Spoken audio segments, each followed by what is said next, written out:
Bonjour, je suis le capitaine de corvette Louise, officier de marine spécialisé dans la cyberdéfense et aujourd'hui chef d'antenne du centre support cyberdéfense de la Marine nationale.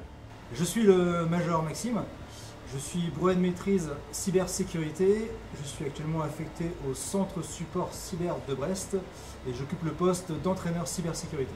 À quoi sert la cyberdéfense ? La cyberdéfense, c'est le combat dans le cyberespace et l'ensemble des moyens mis en œuvre qui permettent de se défendre, d'attaquer, de réagir. La cyberdéfense est donc un acteur incontournable pour des armées résilientes et pouvoir combattre au quotidien. Concrètement, quand une frégate est en mer, elle doit se défendre contre des missiles, des drones, mais également contre des attaques cyber qui pourraient endommager son système de navigation ou espionner ses communications. C'est à ça que sert la cyberdéfense. Protéger ces systèmes contre nos adversaires qui voudraient les infiltrer ou les endommager. Quelles sont les missions dans la cybersécurité ? Quand on parle de cybersécurité dans les armées, on parle de cyberprotection, c'est-à-dire réduire l'exposition au risque d'une part, et de cyberdéfense d'autre part.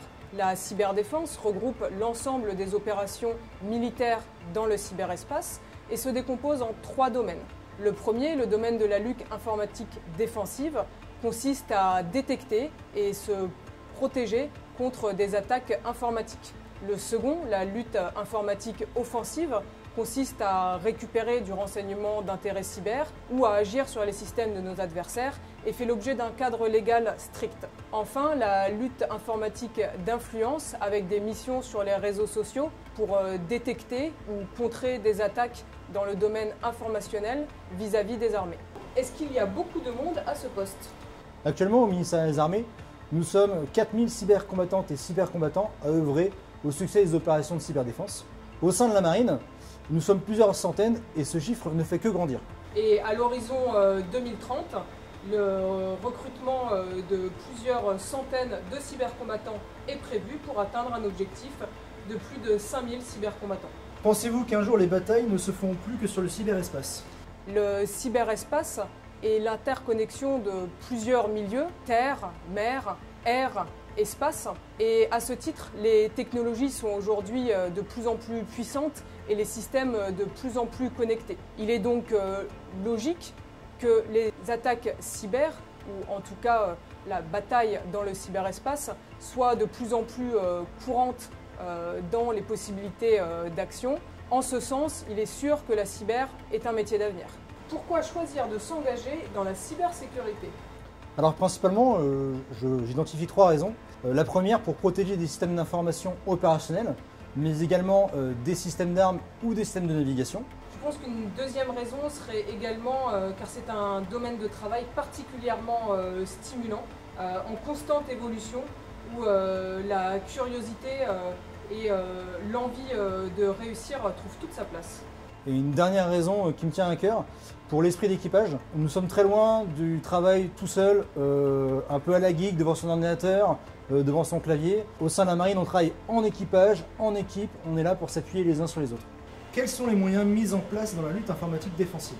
Les moyens mis en place dans le cadre de la lutte informatique défensive sont tout d'abord des moyens humains, avec du personnel spécifiquement formé et entraîné sur les systèmes de la Marine nationale pour réagir en cas d'incident au sein du centre support cyber. Ce sont également des moyens techniques avec la recherche de solutions technologiques complémentaires destinées à pouvoir contrer et détecter tout type d'attaque et suivre l'évolution permanente des technologies.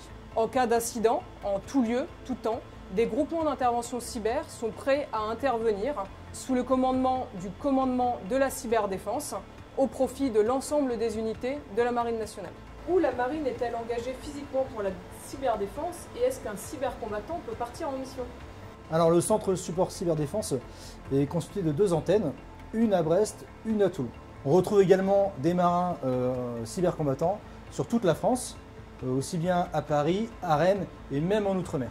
Bien évidemment, les marins cybercombattants sont marins avant tout et peuvent être déployés sur des bâtiments, en mer, loin de chez eux. Commandant, en quoi consiste l'exercice DEFNET ? L'exercice DEFNET est l'exercice de haut niveau de cyberdéfense organisé et piloté par le commandement de la cyberdéfense, également appelé ComCyber. Il a vocation à pouvoir entraîner l'ensemble des forces armées à atteindre un haut niveau de réactivité et de résilience dans le domaine de la lutte informatique défensive et de la lutte informatique d'influence. Il mobilise plus de 30 incidents simulés au profit de 15 états-majors, directions et services. Comment faire pour être recruté dans la cyberdéfense dans la marine? Alors pour être recruté, il faut vous présenter dans un CIRFA qui vous orientera en fonction de votre niveau d'études. Vous pouvez vous engager en tant que matelot au sein de l'école des matelots, qui vous orientera vers un métier de matelot dans les opérations. Et ensuite vous pourrez évoluer en tant qu'officier marinier. À partir du bac jusqu'à bac+2, vous pourrez rentrer par l'école de Mestrance en tant qu'officier marinier dans les métiers du système numérique et vous orienter plus tard dans la spécialité cyber. Aucune formation préalable n'est nécessaire. À partir de bac+3, il est également possible de s'engager directement comme officier cyberdéfense. Et le moyen le plus simple pour cela est de consulter les offres publiées sur le site lamarinerecrute.fr. Avez-vous des formations ?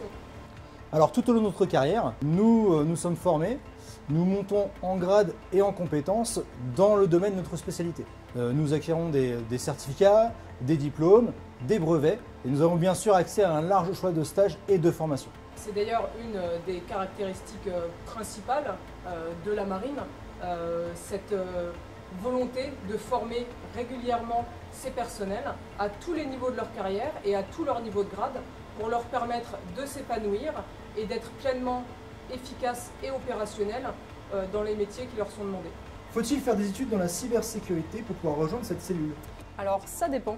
Pour pouvoir rejoindre la Marine nationale directement en tant qu'officier cyber, oui, il faut avoir suivi un cursus académique civil dans le domaine de la cyber, puis s'engager, soit en postulant sur les offres publiées sur lamarinerecrute.fr, soit en se renseignant auprès d'un CIRFA. Il est à noter que la Marine propose des bourses pour les étudiants en 4e ou 5e année de cursus cyber, pour ceux qui seraient ensuite intéressés par un engagement dans les armées, ce qui peut les aider à financer leurs études.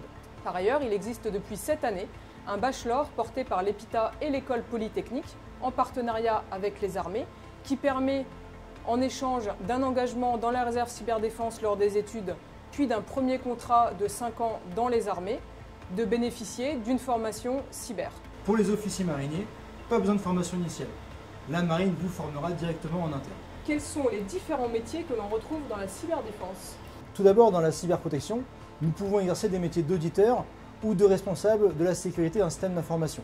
Dans le domaine de la cyberdéfense, nous pouvons servir en tant qu'analyste dans le pôle cybersurveillance ou en tant que spécialiste en investigation numérique. Et enfin, dans le domaine de la lutte informatique d'influence ou la lutte informatique offensive, d'autres métiers sont possibles.